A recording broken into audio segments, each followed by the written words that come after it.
우리 주님은 살아서 역사하시는 줄로 믿습니다. 오늘 저희 영광교회를 찾아오신 모든 분들을 주님의 이름으로 환영하고 축복합니다. 우리 오른쪽에 계시는데 우리 박수로 환영하겠습니다. 영광교회는 하나님의 집입니다. 그러므로 여러분들은 영광교회가 아니라 하나님의 집에 오셨다고 생각하셔도 틀리지 않습니다. 하나님의 집은 하나님이 주시는 따뜻한 사랑이 흐르는 보금자리입니다. 오늘 예배를 통해 하나님이 주시는 따뜻한 사랑이 여러분 가슴에 찾아오기를 간절히 소망합니다.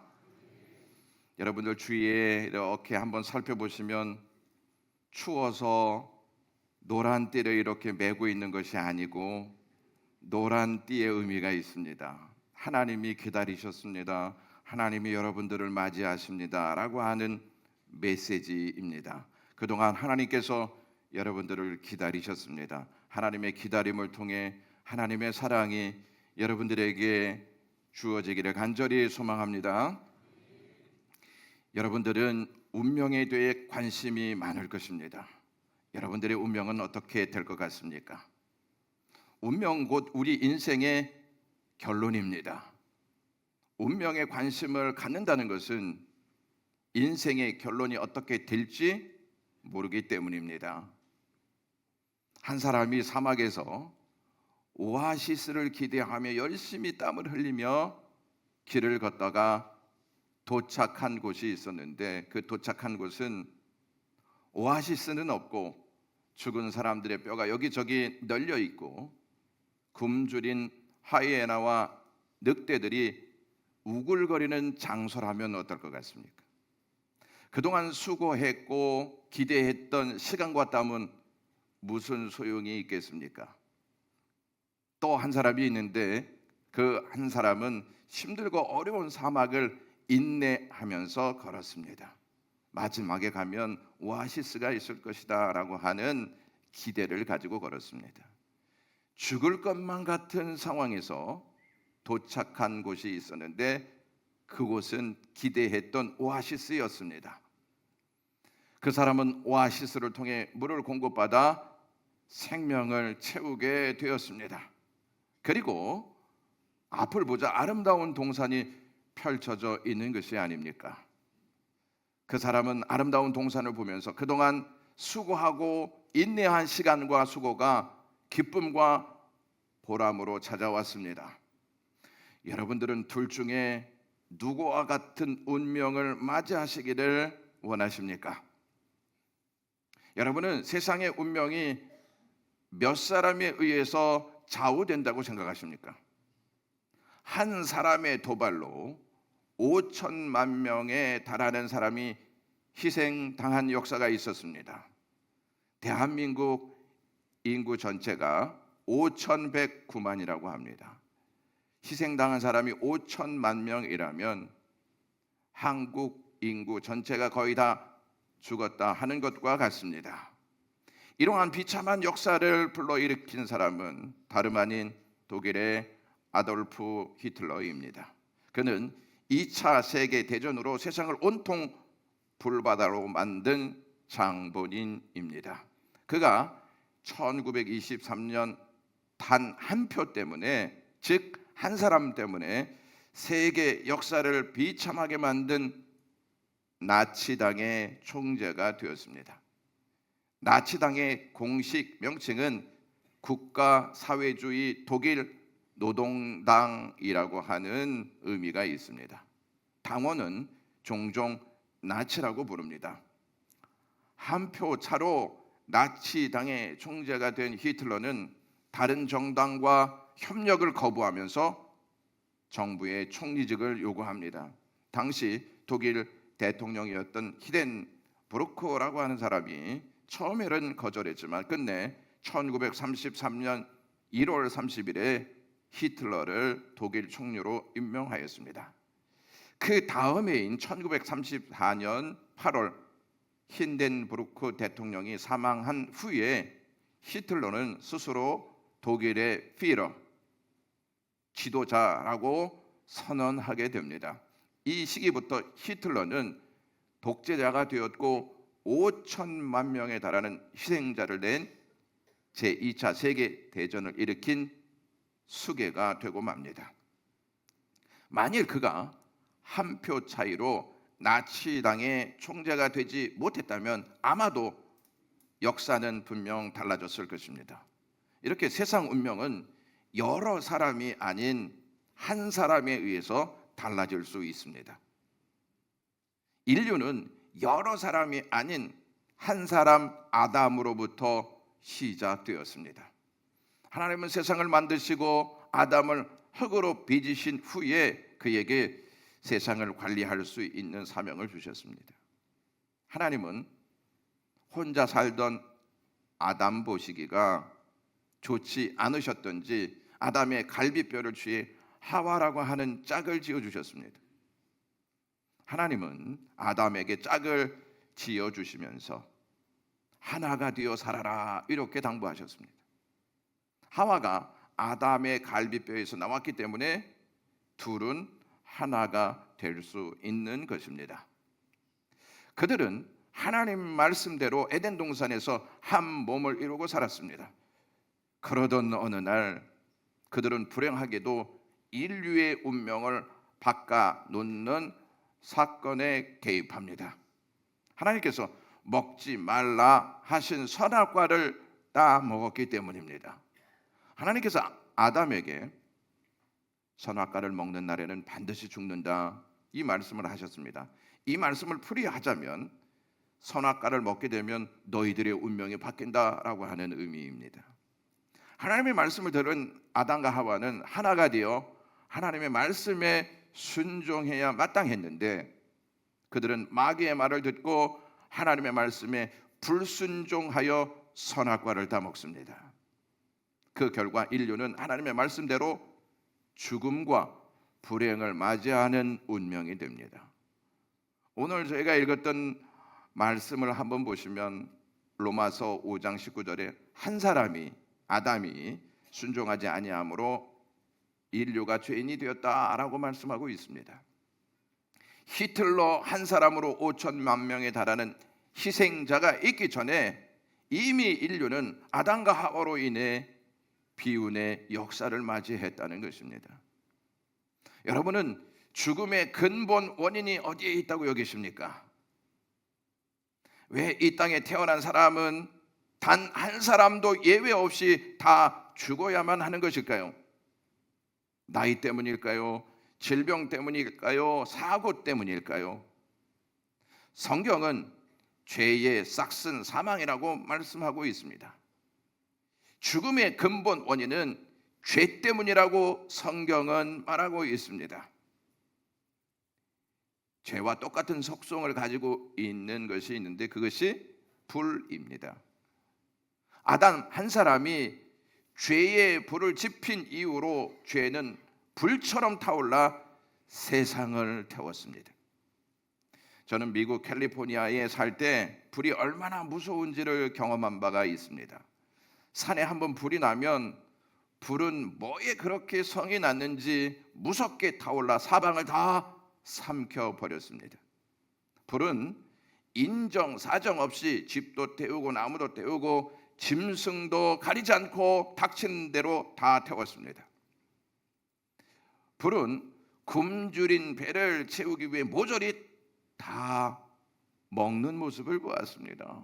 저는 무섭게 타오르는 불을 보면서 마치 세상에 종말이 온 것이 아닌가 하는 느낌을 받고 두려워한 적이 있습니다. 아담과 하와가 인류의 죄의 불을 지핀 후 죄는 만방으로 퍼져나가 세상을 마구 집어삼켜 죽음으로 몰고 갔습니다. 성경은 그 당시의 상황을 창세기 6장 5절에 밝히는데요. 여호와께서 사람의 죄악이 세상에 가득함과 그의 마음으로 생각하는 모든 계획이 항상 악할 뿐임을 보셨다라고 기록되어 있습니다. 그래서 하나님께서 강력하게 타오르는 죄의 불을 끄시고 세상을 정화시키시기 위해서 물로 심판하시기로 작정하십니다. 이 일에 한 사람 노아를 부르십니다. 하나님은 노아에게 방주를 만들어 심판을 대비하라고 명령하십니다. 하나님의 말씀을 듣고 노아는 이게 도대체 무슨 일이야 하는 의문을 품고 지체하지 않고 하나님의 말씀을 따라 가족과 함께 산에서 방주를 만들기 시작합니다. 방주를 만드는 일은 고된 일이었습니다. 노아가 방주를 만든 기간이 몇 년인지 아십니까? 일반적으로 70에서 80년이라고 이야기합니다. 노아는 거의 100년이라는 시간을 방주 만드는데 시간을 보내야 했습니다. 이 세상 사람들이 노아를 볼 때 참으로 재미없는 삶을 살고 있구나 이렇게 말할 수 있는 상황이었습니다. 사람들은요 술을 마시며 마음껏 쾌락을 누리고 살았는데 노아는 땀을 흘리고 방주를 만드는 일에 시간을 투자했습니다. 노아는 방주를 지으면서 하나님 왜 나에게 이러한 일을 시키십니까? 라고 불평하지 않았습니다. 노아는 하나님의 심판을 준비하지 않으면 어떠한 운명에 처할지를 잘 알고 있었기 때문입니다. 노아는 방주를 만드는 기간 동안 사람에게 하나님의 심판을 준비하시오, 하나님께 돌아오시오 이렇게 외쳤습니다. 사람들은 노아의 말을 듣고도 우리의 운명은 끄떡이 없다 이렇게 여기고 쾌락에 빠져 하나님의 심판을 준비하지 않고 살았습니다. 제가 월곡역에 지금 나가서 여러분 하나님의 심판이 오고 있습니다, 이에 대비하여 하나님을 믿고 살아야 합니다 라고 외치면 저를 정신 나간 사람이라고 여기고 당신이나 똑바로 믿으시오 라고 말할 것이 아니겠습니까?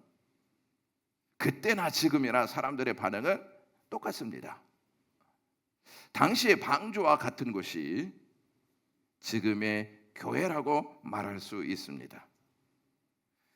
방주가 완성되었을 때 하나님은 노아에게 가족과 함께 각종 짐승들을 방주에 태우게 하시고 말씀대로 비를 내리셨는데 밤낮 40일 동안 쏟아 부으셨습니다. 방주에 들어간 노아의 가족과 방주 밖에 있었던 사람들의 운명은 극과 극이었습니다.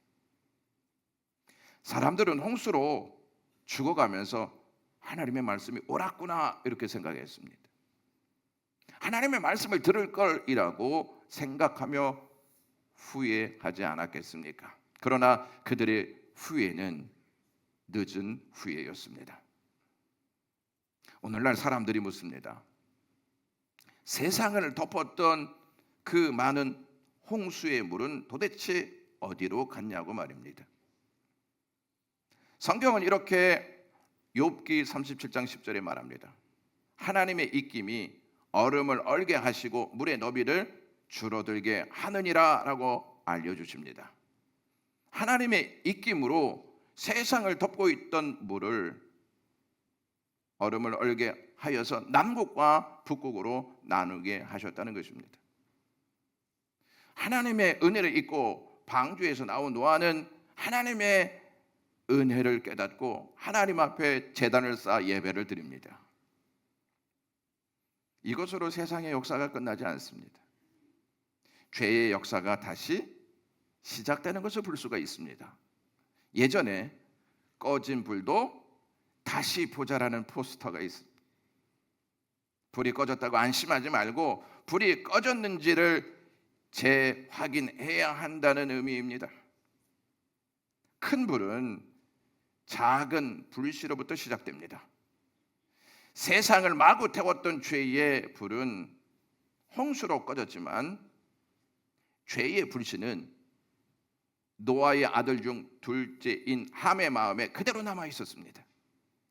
함의 마음에 있던 죄의 불씨는 세상으로 옮겨부터 사랑도 태우고 거룩도 태우고 소망도 태우고 기쁨도 다 태워버렸습니다. 그리고 그 불씨는 더 강렬하게 일어나 하나님을 대적하고 하나님 자리까지 탐하는 탐심의 불을 지폈습니다. 탐심의 불은 극렬하게 타올라 바벨탑을 쌓게 했습니다. 인간이 쌓은 이 바벨탑은 탐심이라고 말할 수 있습니다. 바벨탑 꼭대기에는 무엇이 있었냐면 조디악이란 도시의 수호신을 위한 신전이 있었습니다. 이것은 노골적으로 하나님을 부정하고 하나님께 영광을 올려야 하는데 사람들은 자기들이 만든 우상에게 영광을 돌리고 있었다는 것입니다. 유대인 철학자였던 필로라는 사람이 바벨탑 벽돌 하나하나에 개개인의 이름이 새겨져 있다고 언급했습니다. 그러니까 그들이 얼마나 교만하고 욕망으로 가득 차 있고 허영심에 빠져 있는지를 엿볼 수 있습니다. 게다가 인간적 한계를 넘어서기 위해 하나님 대신 자신들이 세운 우상을 섬겼습니다.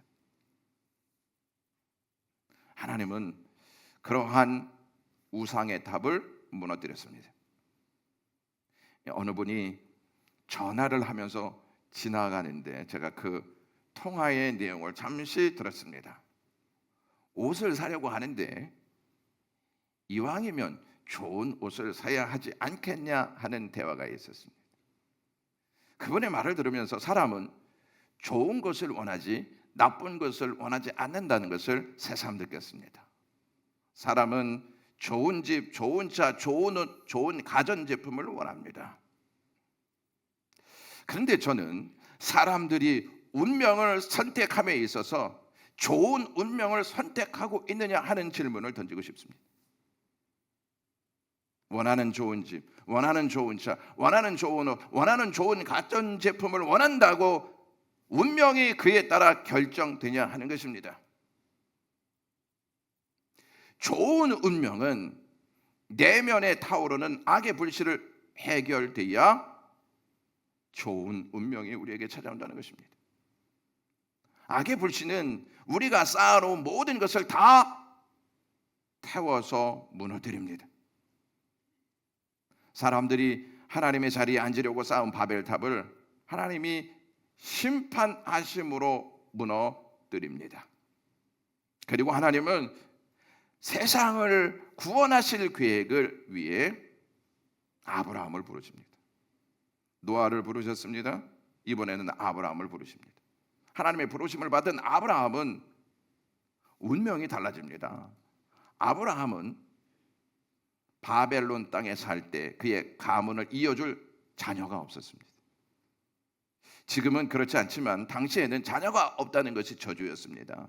왜냐하면 이제 더 이상 살아있는 가문이 될 수 없고 죽은 가문으로 끝나기 때문입니다.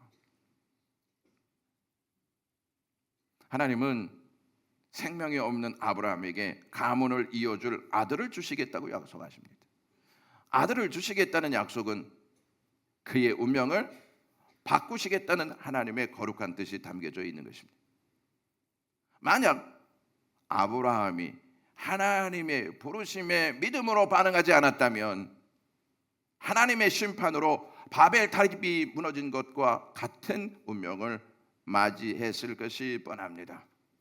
하나님의 말씀을 듣고 바벨론에서 나온 아브라함은 하나님이 주신 땅, 오늘날 이스라엘이 살고 있는 땅에 들어가 삽니다. 하나님은 어느 날 아브라함에게 찾아가셔서 죄로 가득한 소돔과 고모라 성을 심판하겠다라고 말씀하십니다. 하나님의 말씀을 듣고 아브라함은 그곳에 내 조카가 있습니다. 그러니 의인 10명이 있으면 심판을 하지 말아 주셨으면 좋겠습니다. 이렇게 이야기했습니다. 그런데 그 땅에 의인 10명이 없었습니다. 10명이 뭡니까? 의인이 하나도 없었습니다. 하나님은 의인이 없는 소돔과 고모라 성을 불로 심판하시면서 롯의 가정만큼은 심판으로부터 구원해 내셨습니다. 롯의 가정을 구원해 내신 이유에 대해서 창세기 19장 29절은 이렇게 말합니다. 아브라함을 생각하셔서 롯이 그 재앙을 안전하게 피할 수 있도록 하셨다라고 기록되어 있습니다. 하나님은 아브라함을 생각하셔서 롯의 가정을 구원해 내셨던 것입니다. 지금 중동에 있는 이스라엘은 아브라함 한 사람에 의해서 시작되었습니다.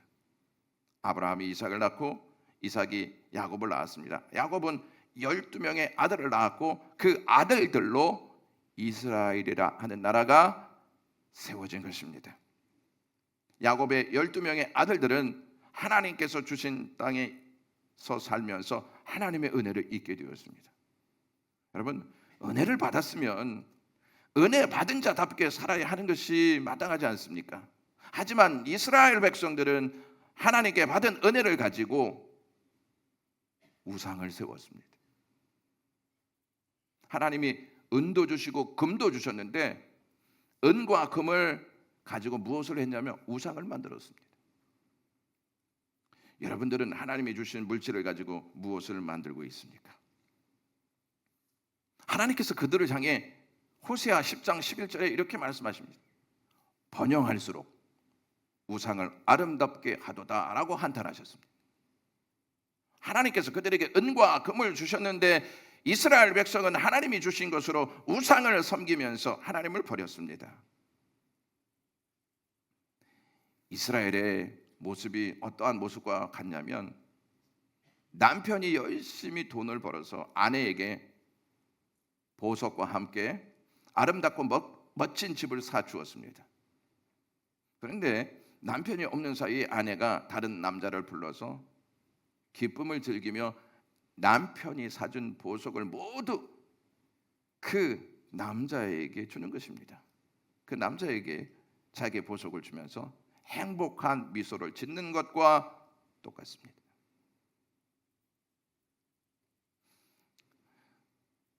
여러분은 여러분 지인이 자기에게 집이 생겼는데 그 집이 갑자기 내 눈 앞에서 생겼다고 말한다면 믿겠습니까? 아니면 말 같은 소리를 해야지 내가 믿지라고 말하겠습니까?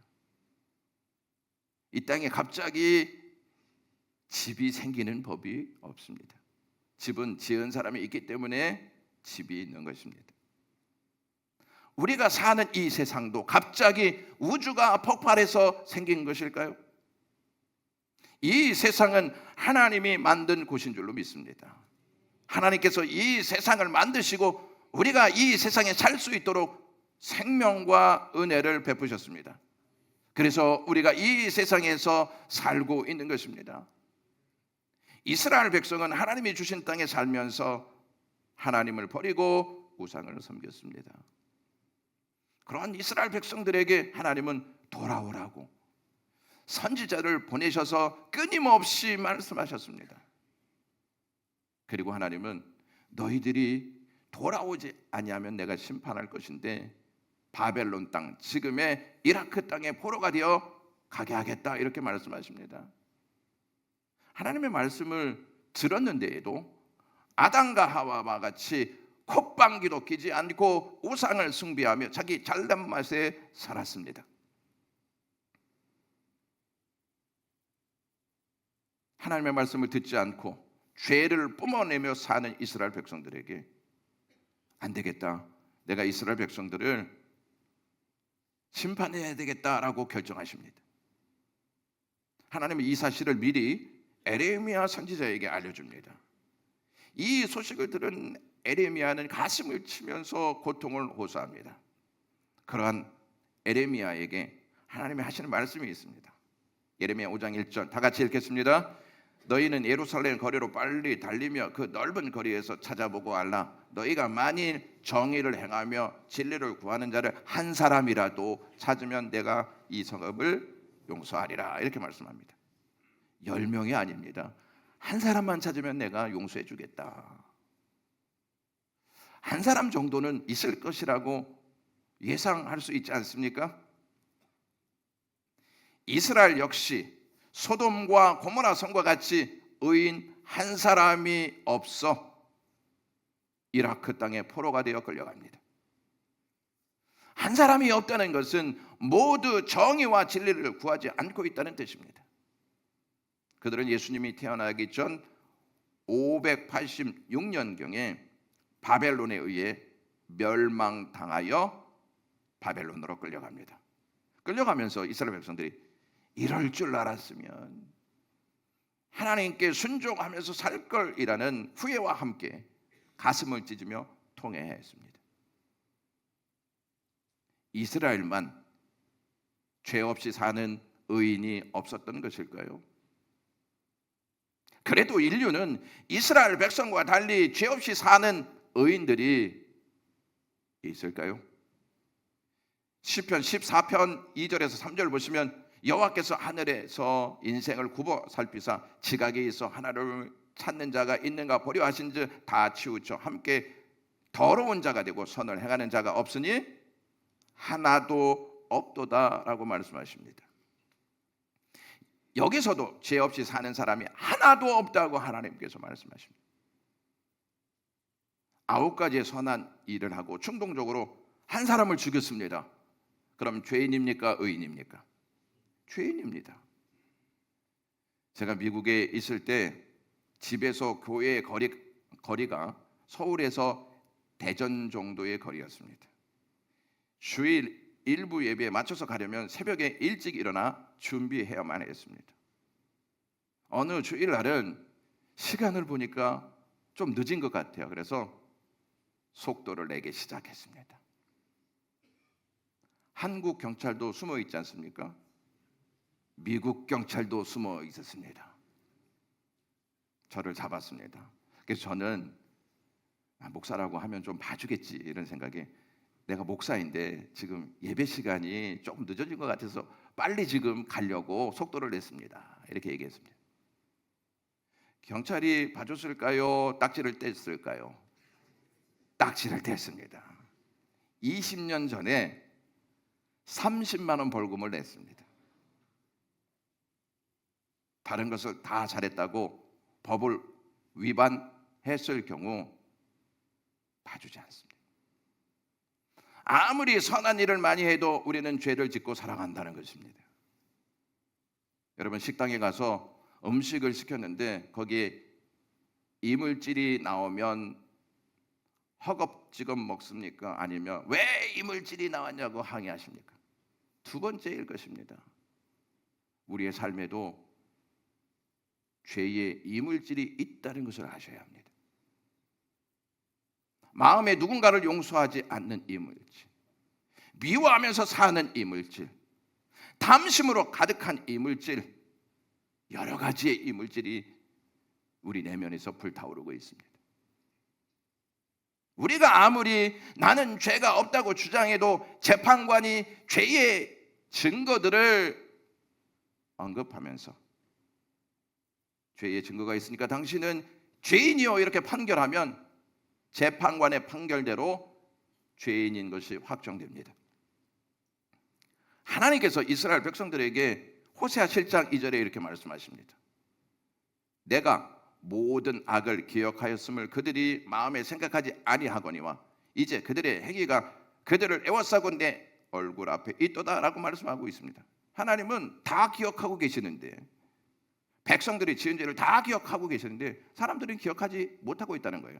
근데 재판관이신 하나님은 나 기억하고 있다. 이것을 말씀하고 있다는 것입니다. 하나님은 이스라엘 백성들의 죄뿐만 아니라 인류의 모든 사람들의 죄를 기억하고 계시는 분이십니다. 아무리 지은 죄를 부인해도 부인할 수가 없습니다. 그 증거를 다 보여주실 수 있는 능력이 있기 때문입니다. 죄인의 운명은 한 가지밖에 없습니다. 심판입니다. 죄를 짓고 심판에서 벗어날 수 있는 존재는 없습니다. 심판에서 벗어나기 위해서는 반드시 죄의 문제를 해결해야 합니다. 죄를 지은 사람은 자신이 지은 죄의 문제 때문에 자신의 죄의 문제를 해결할 수 없습니다.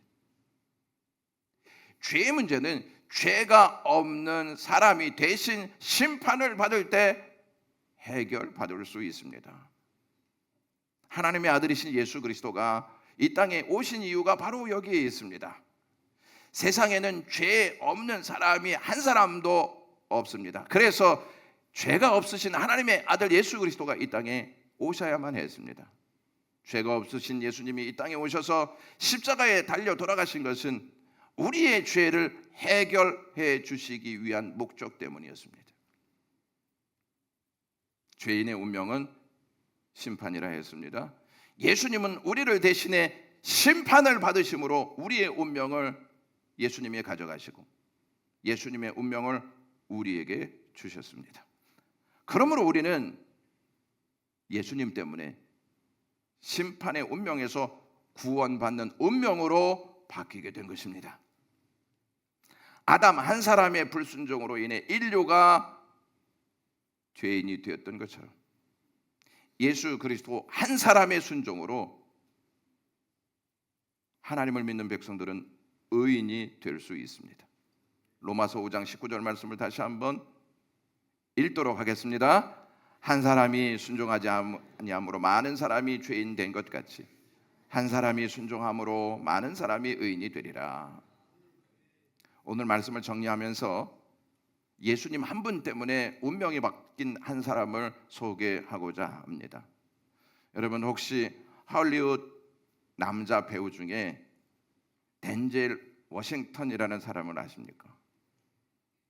저하고 얼굴색이 좀 비슷합니다. 그 사람은 아카데미상 2회, 골든 글러브상 3회, 칸 영화제 명예 황금 종려상 등을 수상하며 세계 최고 권위의 영화 시상식을 석권한 전설적인 배우입니다. 2022년 아카데미 시상식에서 윌 스미스라고 하는 배우가 크리스 락의 뺨을 때린 충격적인 사건이 있었습니다. 모두가 얼어붙어 있었고 이 사건을 피하려고 등을 돌리고 있을 때 광고가 나간 사이에 윌 스미스에게 다가가서 손을 잡고 기도해 준 사람이 있는데 덴젤 워싱턴이었습니다. 덴젤 워싱턴은 윌 스미스에게 이렇게 속삭였습니다. 당신이 가장 높은 순간에 있을 때 조심하십시오. 그때가 악마가 당신을 찾아오는 순간이기 때문입니다 라고 말했습니다. 헐리우드 배우 중에 톰 행크스라고 하는 사람이 있는데 그 톰 행크스라고 하는 사람이 이러한 말을 했습니다. 덴젤과 일하는 건 마치 위대한 거장의 수업을 듣는 것 같았습니다 라고 말했고, 영화 제작자 타일러 페리가 이러한 이야기를 했습니다. 당신은 덴젤 워싱턴은 할리우드의 영적 나침판입니다 라고 했습니다. 덴젤 워싱턴은 27살 때 술과 마약에 찌든 삶을 살았던 불량배였습니다. 그렇게 방탕한 삶을 살던 그는 어느 날 교회에 나가 예배를 드리는 도중에 강력한 성령의 은혜를 체험하게 됩니다. 그리고 그는 돌아온 탕자가 되어서 목사님을 찾아가서 목사님, 제가 목사가 되어야 합니까? 라고 묻습니다. 목사님은 그에게 아닙니다. 당신은 당신의 강단을 스크린으로 삼으십시오 라고 했습니다. 그 후에 그의 사역지는 할리우드이 되었고 그의 강단은 스크린이 되었습니다. 그는 할리우드에서 하나님의 홍보대사로 자기의 모든 것을 희생하면서 실천하는 인물이 되었습니다. 그러나 그 사람이요, 한 가지 끊어내지 못한 족쇄가 있었습니다.